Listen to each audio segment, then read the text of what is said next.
vamos começar com um caso prático aqui. Eu vou convidar para explanar melhor o projeto que foi super bem sucedido já em mais de 5 estados da Equatorial Energia, o projeto Koala, sensoriamento de chaves fusíveis na rede de distribuição. E quem vem aqui contar um pouquinho a respeito desse projeto é a responsável pela área de Smart Grid da Equatorial Energia. Seja muito bem-vinda, Tamara Verde.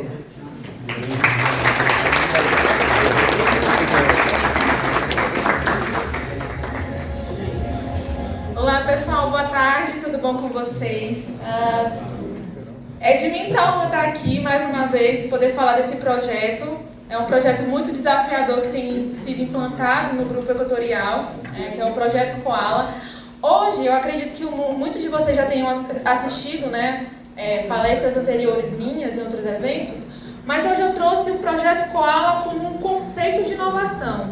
Ele foi uma porta de entrada para que ele mesmo pudesse ter sido expandido, mas também outros projetos de inovação pudessem entrar no Grupo Equatorial. Eu trouxe um pouco, antes de eu falar do projeto Koala em si, eu vou trazer um pouco sobre a questão da evolução da indústria. Hoje a gente está falando, se fala ainda muito de indústria 4.0, mas falta um pouco de acompanhamento da atualidade, que foi, assim, desde quando surgiu a indústria 1.0, com a questão das máquinas a vapor, 2.0, 3.0, 4.0, foi quando, de fato, foi introduzido o IoT, na indústria. E aí vem a indústria 5.0, que foi o momento da pandemia, o momento da pandemia em que muitas das empresas tiveram que fazer um novo padrão de vivência, tanto dos seus colaboradores quanto dos seus processos e etc. E aí a gente vem com a indústria 5.0 com a transformação digital. Hoje a gente tem fábricas, fábricas do futuro, robôs colaborativos, e a indústria 5.0 ela olha mais a pessoa, o ser humano, como também parte do processo. Então, hoje, tudo que a gente está vivendo, de metaverso e etc., está aí dentro da indústria 5.0. Então, trazendo mais uma vez esse conceito para falar também de atualidade e de inovação. Aqui um pouco sobre os desafios, os desafios e perspectivas do setor elétrico. Hoje a gente tem um setor ainda, infelizmente, fechado para novas ideias. Digo muito por fazer parte da área de Smart Grid. Então, até para que a gente possa fazer essa defesa de inovação, de implantar a tecnologia em si, é um desafio muito grande. É preciso que a gente faça várias defesas, para quê e como implantar determinadas tecnologias, porque por mais que o equipamento, a solução funcione, existem vários desafios ali que implicam no não prosseguimento de determinados projetos, E aí eu venho também fazer uma chamada para que nós, do setor elétrico como um todo, que a gente esteja mais aberto a novas ideias, a novas tecnologias, a novos métodos de implantação, a novos métodos de trabalho. E aí eu venho trazendo 2 desafiadores projetos, Um é o projeto Koala, que é o projeto aí que muitos de vocês já acompanharam, e o outro é o projeto da Ilha do Marajó. A Ilha do Marajó é uma ilha que fica lá no estado do Pará, e que eu vou contar um pouquinho para vocês lá na frente o quão desafiador foi e o que se tratou desse projeto da Ilha do Marajó.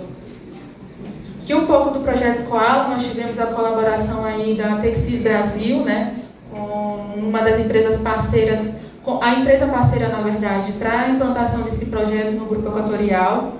E aí a gente traz esse projeto, quando a gente olha, por exemplo, um cenário que é uma realidade de todas as distribuidoras de energia elétrica, que é justamente a questão da abertura da chave fusível. A gente tem esse problema porque demora bastante para que a própria distribuidora consiga perceber que tem uma abertura ali de uma chave, que existem vários clientes ali com essa ausência de energia, E esse tempo de formação de coletiva é o que implica bastante no indicador de qualidade de DEC. E aí a distribuidora acaba ficando aí com o seu trabalho a desejar em relação ao fornecimento de energia elétrica. E com base nisso, a gente foi atrás para buscar uma solução para esse problema. Que a gente estava passando, principalmente ali na área rural, né? Por exemplo, eu estou falando aqui de 5 de 7 estados hoje da concessão do Grupo Equatorial Energia, e a maior parte desses estados, principalmente os estados do Nordeste, com muitas áreas rurais, onde, por exemplo, não pegar nem sinal de telefonia. Então, imagine para um cliente a 400 quilômetros da capital, sem sinal de telefonia, passando por momentos que ele não tem o fornecimento de energia, tendo sua alimentação, tendo toda a sua vida, né, tendo toda a sua vida atrapalhada por conta da ausência de energia elétrica. Então, com base nisso, a gente foi atrás, né, mais uma vez, atrás da solução. A gente encontrou o sensor Koala como uma solução, né, para aplicação e resolução desse problema. Aqui é um pouco do princípio de funcionamento desse sensor. Deixa eu só voltar aqui, só para vocês entenderem como é que esse sensor... Ele é um sensor bem pequeno, né? Vem aqui, Tomás. Ele é até um sensor bem pequeno, estou até aqui com ele. Ele é um sensor bem pequenininho, tá? Não estou fazendo propaganda do equipamento. Mas ele é um sensor que ele é acoplado na chave fusível. E assim, por mais que pareça, ele é algo bem engenhoso, porque à medida ele percebe a queda, ele envia informação através da rede Sigfox para a nossa central, né, para a nossa escada, e aí o operador consegue enviar uma equipe de imediato até o local. Então, antes eu tinha um tempo de formação de coletiva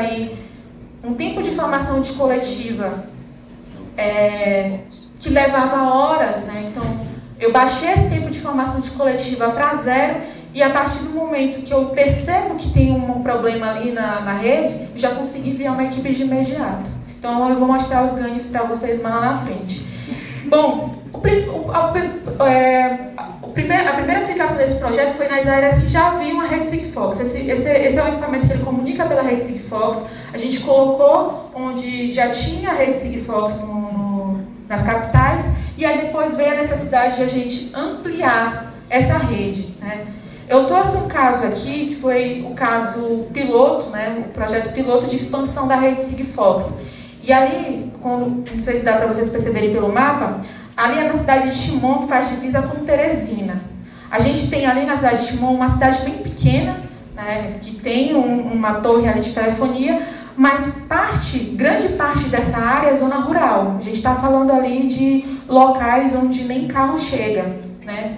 Inclusive, muitos locais onde a gente implantou o sensor Koala, a gente teve que carregar a escada no braço e ter que andar mais de 1 quilômetro com a escada. Então, é um desafio muito grande. E aonde vocês estão vendo esses pontinhos aí brancos, são os pontos de chaves fusíveis daquilo que a gente compreendia como Timon. A cidade de Timon é composta pelo alimentador Timon 1 e Timon 2, e esses pontinhos foram o mapeamento das chaves. Como eu falei no início, a gente implantou os sensores onde já havia a rede Sigfox. E a rede Sigfox tinha em Teresina, que faz divisa com a cidade, e assim, correspondia a 45% aí de cobertura na cidade de Timon. Ou seja, a gente aproveitava a cobertura de Teresina, né, na cidade de Timon para implantar os koalas. E aí depois, com a necessidade de ampliação dessa rede, a gente colocou um repetidor de sinal na nossa torre de subestação em Timon, e levou essa comunicação para a zona rural de Timon. Então, o que nós tínhamos aqui de cobertura nesse primeiro exemplo, a gente conseguiu ampliar para a zona rural aí, cobrindo 91,3% daquilo que nós compreendíamos como cidade de Timon, certo? Aqui, isso foi em 2022, tá? E aqui eu trago um desafio, né, que a gente encarou, né, principalmente tanto como um grupo, quanto o Grupo Equatorial como um todo, né, ainda mais por conta do nosso volume de distribuidoras que nós temos hoje. E o nosso desafio foi de colocar levar esse sensor e ampliar a rede em todos os estados, né, da nossa concessão. E aqui foi um pouco do projeto de 2023, que eu sei um spoiler, né, do projeto de 2023 que a gente está fazendo. Está tendo, mais uma vez, a ajuda da empresa Texis para estar fazendo esse cálculo de cobertura. E aqui são 2 cortes, né, um de Anajatuba e outro de Bacabal, Maranhão. Hoje, onde a gente não tem cobertura de rede Sigfox, e esses pontos aí que vocês estão vendo em verde são os locais onde há necessidade, por algum motivo, ou por questão de tempo de formação de coletivo, por ser uma chave ofensora, é a necessidade de implantação nesse momento. E esse mapa em azul é onde a gente está fazendo a simulação para a implantação das repetidoras e para estabelecer aí uma malha de sinal.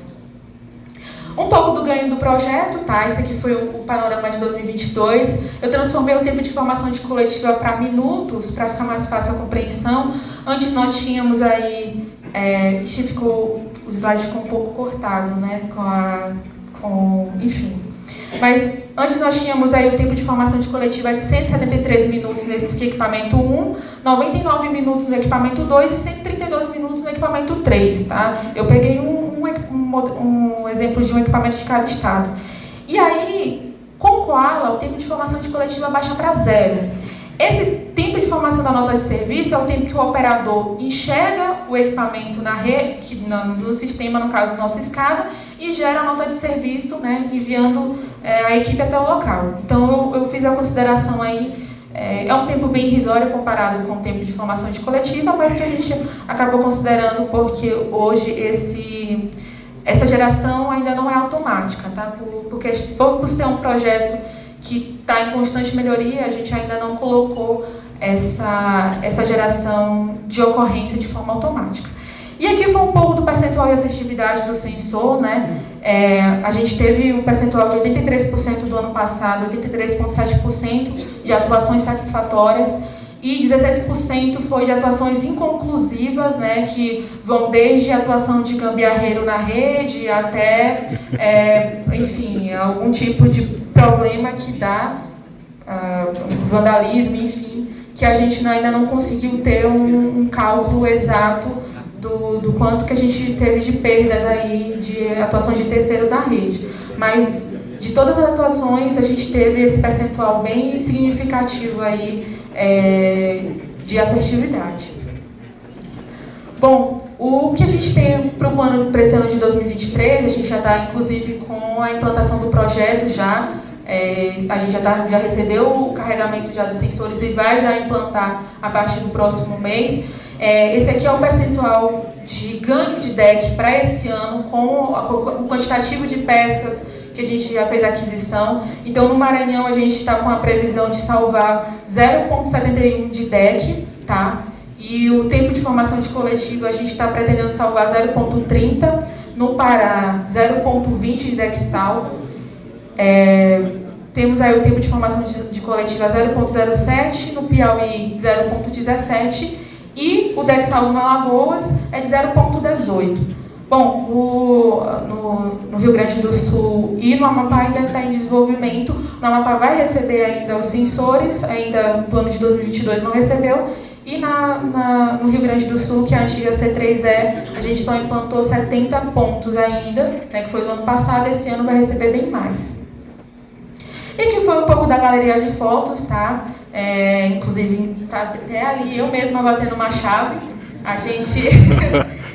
eu fiz a concepção do projeto, participei e também fui lá instalar os equipamentos da rede. E por isso que é interessante a gente acompanhar desde o início, o meio e o fim do projeto, porque a gente consegue colocar melhorias aí na rede. E aí foi um pouquinho do que a gente fez, tá? Foi todo momento, todas as pessoas envolvidas. E eu faço aqui até um momento de, até mesmo homenagear as pessoas que participaram, porque eu estou sendo aqui só a ponta, tá, do projeto, mas tem uma galera muito grande envolvida nesse projeto nas distribuidoras. Cada um deu de si o seu tempo, a sua dedicação para que esse projeto pudesse está alcançando o sucesso que ele está alcançando hoje. Então, é muito legal a gente estar com um time que abraça essa causa e, acima de tudo, a gente também conscientizar as pessoas que, antes de tudo, nós também somos clientes e a gente também precisa desse benefício para nós, para o nosso dia a dia. E aqui eu venho trazendo um pouco do projeto da Ilha do Marajó, né? É bem rapidinho essa explanação, até mesmo aproveitar para falar do projeto. Foi um projeto muito legal, tá? Perdão, é um projeto que ele foi composto também pela Texis Brasil e pela empresa Siemens, tá? A Siemens foi a empresa que forneceu os religadores para a gente e a Texis Brasil foi a empresa que forneceu os sensores de falta. Fica à vontade. Amara, posso te interromper um pouquinho antes de você passar para a Ilha do Marajó? Certo. Temos uma dúvida aqui, eu e meu colega Richard, Fica à vontade. sobre o que é o tempo de formação De coletiva. Vamos lá. E a segunda, Certo. quando que existe, ou, né, não sei se existe, planejamento para replicar também Equatorial Goiás? Vamos lá, por partes. Seguinte, o tempo de formação de coletiva, quando acontece uma ocorrência, por exemplo, um cliente teve alguma falta e o cliente ligou para o 0800, digamos assim, o nosso é 116. Ligou para o 116. E aí o atendente vai lá e registra como uma ocorrência individual, ou seja, pode ser uma ocorrência que é uma ocorrência que a gente chama de coletiva, pode ser vários clientes que estão com falta de energia, mas pode ser que só o disjuntor, só alguma coisa queimou na casa do cliente, ele está sem energia. Mas aí a empresa, ou as empresas em geral, não enviam uma equipe de imediato para atender isso. Ele espera que outros clientes liguem para que seja feito um mapeamento do possível problema. Então, se um cliente ligou, podem ser 2 individuais ou pode ser uma coletiva. Se 3 clientes ligaram, podem ser 3 individuais ou pode ser uma coletiva. Opa, mas 4 clientes ligou, 5 clientes ligou, então aí se forma uma coletiva. Só que aí o que acontece? O tempo que um cliente liga e o outro cliente liga pode ser às vezes de horas. Né? A gente pode estar falando de uma zona rural onde só tem uma pessoa que tem um telefone rural em casa, ou às vezes nem tem, né, por não ter sinal de telefonia, e aí o pessoal fica muitas horas sem energia. Né? Então, até a concessionária perceber que aquele trecho ali está desenergizado por algum motivo, então, assim, vai enviar uma equipe até o local, demora bastante. Então, é isso que a gente chama de tempo de formação de coletiva. É o tempo que a concessionária percebe que existe um problema e ele envia uma equipe até o local. E nesse tempo de formação de coletiva ainda tem mais um problema. Ele envia a equipe até o ponto, só que não sabe onde é que é o ponto de defeito. Né? Ele tem que ficar passando todo um trecho, às vezes quilômetros de ramais, para saber onde foi que aconteceu. Então, o sensor, quando ele está no nosso escada, ele alerta que teve uma queda da chave, ou um rompimento do elo, ele já diz exatamente, olha, é lá no ponto tal, coordenada X, Y, Z. E aí direciona a equipe até o local. E além, por exemplo, de detectar a ausência de o rompimento da chave, o rompimento do elo, né, a queda da chave, o sensor também percebe a ausência de corrente. Então, por exemplo, em locais como Alagoas, São Luís, que a gente tem uma influência muito grande na maresia, algumas chaves ficam emperradas. Ou seja, o elo só o elo rompe e dificulta ainda mais a equipe perceber. Né? Então, ele também detecta essa ausência de corrente. A outra dúvida, qual foi? Eu acabei esquecendo. Diga lá. Goiás. Se existe planejamento de implantação do Koala em Goiás, porque eu percebo, Equatorial Goiás, porque eu percebo que melhora incrivelmente a qualidade de energia que chega no consumidor, né? Sim. Bom, como o Goiás entrou no nosso grupo depois que já tinha sido feito a defesa de investimento para o ano de 2023, ele vai entrar para 24. Então, eu mesma fiz o levantamento do quantitativo de peças que a gente vai precisar, os locais que estão com problema, para que em 2024 a gente já tenha a implantação desses equipamentos na rede. Tá? Hoje a gente só vai implantar hoje em 2023, a gente só vai implantar nos 5 estados, em 2024 vão ser nas demais distribuidoras, nas 7 distribuidoras, quem sabe na 8ª. Bom, voltando aqui rapidinho, né? Sim, eu estava falando sobre o que foi as empresas que tiveram a parceria, né, de implantação de equipamentos no projeto da Ilha do Marajó. Como eu falei, foram 30 conjuntos aqui de sensores de falta, né, da empresa Flexis Brasil, e foram 70 unidades de religadores monofásicos da empresa Siemens.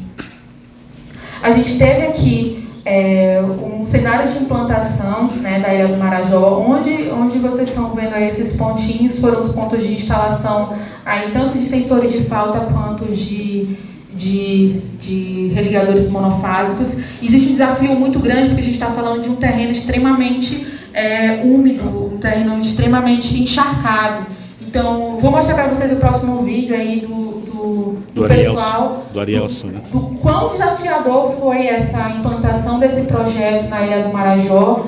A Ilha do Marajó também é composta por muitas redes clandestinas, então isso dificultou ainda mais a implantação desse projeto, mas a gente conseguiu, tá? Vou mostrar aqui para vocês esse vídeo. Esse vídeo aqui é um búfalo que a gente está instalando, a gente está conseguindo passar o material por terra. Vocês percebem que aqui não passa carro de jeito nenhum.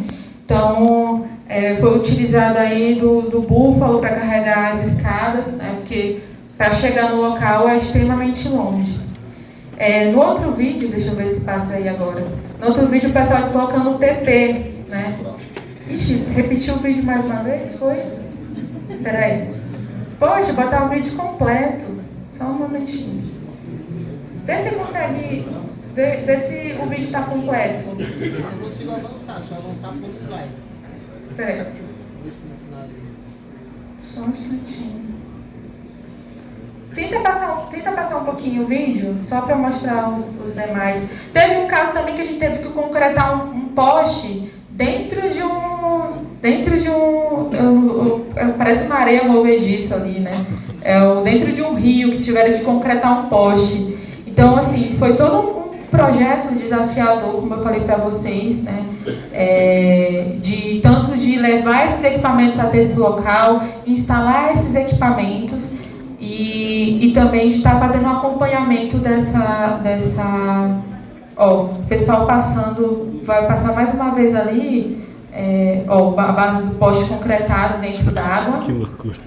Aqui o pessoal passando o poste pela canoa, não sei como afundou, mas o pessoal passando o poste aqui, os religadores também. Aí o outro deslocamento do poste pela canoa. Para vocês terem uma ideia, que às vezes eu uso uma frase que é o seguinte: quem vê close não vê os corre, né? É uma frase que eu sempre utilizo, porque às vezes o pessoal carregando o TP no braço. Então, às vezes, tá mostrando. Esse aqui é o pessoal que está dentro d'água, eles estão com água aí próximo ao joelho. Esse aqui é a instalação do sensor de falta, né? A equipe aqui lá do Pará que estava ajudando. Então, assim, gente, eu falo isso, eu mostro esse. É o que a Globo não mostra, né? Todo o desafio. Eu mostro isso porque também para dar ênfase ao esforço da equipe, né? Como eu falei, eu só aponto, nesse projeto aqui eu só sou a porta-voz, mas todo o mérito é da equipe que participou aí, da equipe que carregou esse TP aí no braço, do pessoal que passou os postes aí pela canoa. Então é um desafio muito grande. Hoje a gente está com uma concessão muito grande e em cada concessão são vários Brasis, né? Existem vários desafios aí nas distribuidoras e levar energia, né, energia de qualidade para essas pessoas é um desafio. Então, o ganho, assim, mostrando agora o ganho que a gente teve com esse projeto, a gente conseguiu fazer um monitoramento efetivo dessa rede, tá? tá? Como eu falei, ali a gente tem uma atuação muito grande de gambiarreiros, de rede clandestina, e hoje a gente conseguiu fazer um monitoramento dessa rede, a gente conseguiu também ter a diminuição das faltas, né, por curto-circuito transitório. Por ser uma área de mata fechada, qualquer coisa desarmava ali, tirava o alimentador. Então a gente colocou os religadores ali justamente para ter essa diminuição aí do curto-circuito transitório. A falta por curto-circuito transitório. E também a agilidade na identificação da falha. Um dos problemas, como eu falei, é justamente identificar o ponto exato que está a falha ali. Então, com esse projeto, a gente conseguiu levar essa qualidade de fornecimento de energia também para a Ilha do Marajó. E aqui eu encerro a minha apresentação. Aqui, claro, caso vocês queiram entrar em contato, tirar dúvidas, elogios, sugestões, críticas, podem ficar à vontade, tá? Mais uma vez eu agradeço pelo convite, a coordenação desse evento, agradeço mais uma vez, agradeço a todo mundo que participou, né, todos os técnicos de equipamentos, a empresa que está com a gente aí também, todo mundo que deu um pouquinho de si para que esse projeto pudesse ter esse sucesso que está tendo hoje. E, assim, o projeto está sendo tão bem visto, né, que, inclusive, esse ano eu vou receber uma premiação, né, pela Associação Internacional dos Engenheiros de Energia, a premiação de Jovem Profissional do Ano, justamente pela implantação desse projeto. Está recebendo o prêmio lá em Orlando, dia 24 de outubro. Então, apesar de Tamara, estar recebendo esse prêmio hoje, mas eu também, mais uma vez, dou e homenageio muito também todos os técnicos que estavam conosco nesse grande desafio. E no mais é isso, eu agradeço imensamente pela atenção de vocês, né? E está aqui aberto a perguntas. Pode ficar à vontade. Tem um senhor ali querendo fazer, acho que dá tempo para uma pergunta só, tá ok? Sim, 4 minutos. 4 minutos, será? Então vamos lá, quanto mais melhor. Bem, boa tarde. Boa tarde. Parabéns pelo trabalho excelente. Meu nome é Danilo Santos, eu sou da área de projetos da Neoenergia Elétrica Média Tensão. E eu gostaria de saber sobre esse trabalho, principalmente o primeiro, né, do Koala, do sensor.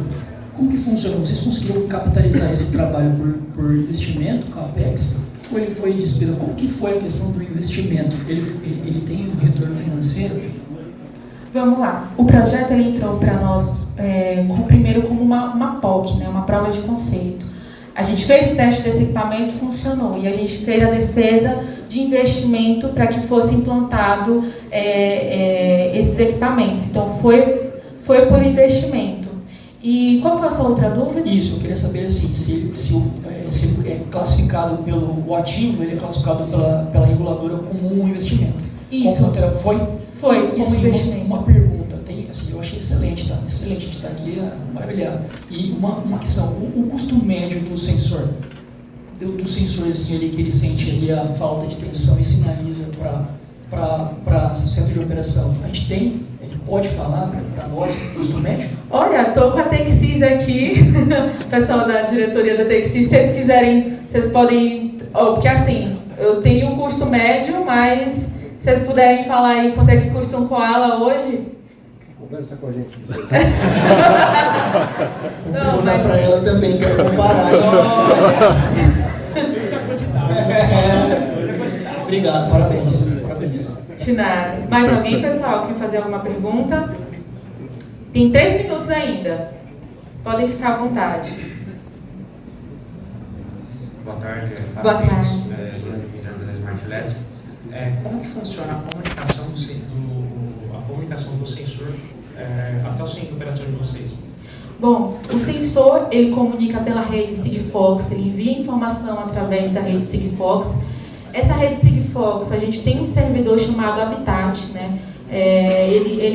O servidor recebe essa informação e esse servidor ele tá integrado ao nosso SCADA. Então, toda a informação que chega, né, em tempo real é passada no nosso SCADA, ou seja, tem um servidor intermediário aí, ele não comunica por DNP3 direto. Entendi. Então, a dúvida, na verdade, verdade, esse programa sem fios, depende, você tem uma infraestrutura de telecomunicação regional, Isso, a gente teve que fazer uma infraestrutura, né, até mostrar aqui nos slides anteriores, a gente teve que fazer uma infraestrutura de comunicação aqui, tá? Essa infraestrutura de comunicação pela rede Sigfox. Muita gente pergunta, Tamara, mas por que a rede Sigfox? Porque a rede Sigfox a gente consegue que as repetidoras comuniquem entre si e a gente precisa que apenas um ponto tenha sinal de telefonia, ou seja, a gente pode colocar a repetidora no local que tenha sinal e aí levar, só repetir o sinal sem necessariamente estar precisando de uma internet para ela comunicar. Oi, Tamara. Olá, tudo bom? Priscila, do FIT Tecnologia, tá? Sou aceleradora de startup. A primeira pergunta que eu te faço é: vocês patentearam o barco?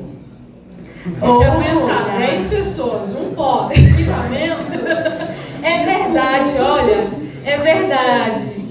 A gente vê alguns barquinhos aí, transatlânticos afundando, né? Vocês não afundam. Mas a pergunta principal é com relação a esse projeto, se ele pode ser expandido, né? Se for de telecomunicações. Eu acho que um dos grandes agravantes hoje no setor, né, é essa questão de telecomunicação mesmo. Então, como você está numa área remota, toda essa questão de infraestrutura, vocês não conseguem expandir também, né, tendo um braço para o desenvolvimento de telecomunicações? Sim, um projeto então, não somente de P&D, mas como social, que eu acho que é um dos grandes agravantes hoje, principalmente na área norte e nordeste aqui do Brasil. Só me tira uma dúvida, quando você se refere a projeto de comunicação, é que outras tecnologias utilizem a mesma rede? Isso, a mesma rede, e você poder expandir para o consumidor final também essa rede. Então, você pegar operadoras de telefonia e acoplar também nesse projeto. Bom, a rede Sigfox ela é uma rede IoT. Então, teoricamente, né, até se eu não estiver falando o correto, né, o pessoal me corrige aí. Mas ela é uma rede IoT, então, por se tratar de uma rede que ela envia pequenas mensagens em curtos períodos de tempo, a gente não consegue, por exemplo, fazer uma ligação. Eu conseguiria, quem sabe, mandar uma mensagem, mas uma ligação eu não consigo, é como se fosse um oi falado de oi, entendeu? É como se fosse uma comunicação que ela vai enviando pequenos pacotinhos de mensagens num curto período de tempo. Um dos grandes problemas que assim, a gente faz levantamento nessas áreas é o quê? Tentar acoplar o maior número de tecnologias para soluções pontuais ali. Sim. Então você levantou alguns pontos, né, que o pessoal não tem acesso à rede de telecomunicação, mas será que eu não posso utilizar essa rede por uma questão de emergência pontual ali, até do consumidor final, eu acoplar uma tecnologia com um outro braço que eu ajudo num projeto social também, por exemplo, quantas pessoas, eu acho que ninguém sabe desse número, sim, mas no norte e nordeste do Brasil a gente tem uma falha na questão de infraestrutura de saúde. Uma mensagem pode salvar. Isso é verdade. Né? Um SOS, por menor que seja. Então, assim, para nível de número, mais ou menos 50 mil pessoas morrem na região norte e nordeste por falta de um acesso de telecomunicação. Uma questão de saúde. Então, um SOS pode salvar uma vida. Seria possível, num plano futuro, né, acoplar isso com um projeto social? Quem sabe sim. Hoje a gente está muito aberto à inovação, à tecnologia. Então, quem sabe até o pessoal ali que é mais voltado para essa área, né, principalmente da parte de comunicação, que lida diretamente com a provedora desse sinal de Sigfox, tem uma ideia, viu, Fabiano? Tem uma ideia aí para também passar para o pessoal da rede Sigfox e também os fornecedores que estão aqui, o pessoal dos institutos, quem sabe fazer desenvolver um equipamento que comunique pela rede Sigfox, que envie mensagens aí de chamada de emergência, né? É uma abertura, daqui um momento, né? Qual é o seu nome mesmo? Priscila. É um momento aqui aberto também para que novas tecnologias, novas ideias saiam daqui. E essa ideia da Priscila é genial. E aí fica aberto aí os institutos, as empresas a fazer esse desenvolvimento. Muito obrigada, Priscila. Gente, eu vou me despedir, tá bom? Meu tempo já terminou. Mais uma vez eu agradeço pela atenção de vocês e E muito obrigada mais uma vez pela oportunidade de estar aqui falando desse projeto. Muito obrigada.